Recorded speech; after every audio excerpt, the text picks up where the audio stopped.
एवढे सारे कांदे मी कशासाठी कट केले ते पुढे तुम्ही व्हिडिओमध्ये बघा. जसं संध्याकाळी जेवण वगैरे बनवायचं होतं मला, तर काय बनवावं भाजी हा मोठा प्रश्न पडला होता. पनीर करायचं प्लॅनिंग होतं, पण हे बोलले की मला पनीर नकोय, तर मग ठीक आहे म्हणलं बनवते मग बटाट्याचीच भाजी खा मग आता.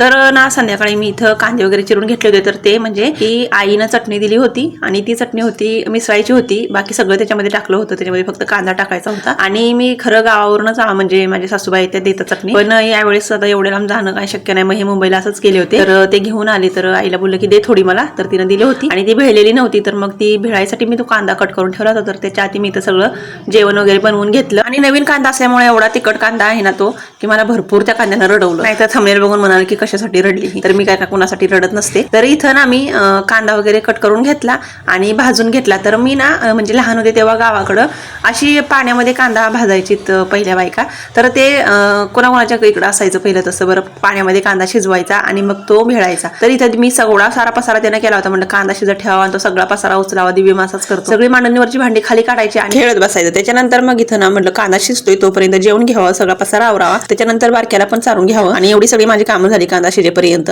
आणि मग त्याच्यानंतर मी चटणी भेळायला घेतली. तर जास्त काही म्हणजे वेळ काही लागलाच नाही, कारण फक्त कांदा भेळायचा त्याच्यामध्ये मिक्स करायचा होता, त्यामुळे कांदा वगैरे शिजवून घेतला आणि मिक्सरला वाटूनच मग ते मी एकत्र मिक्स करून घेतली. तर इथे बारक्याचं नुसतं मध्ये मध्ये चाललं होतं, पण त्याला दिवेशला म्हटलं की जरा थोडंसं सांभाळ.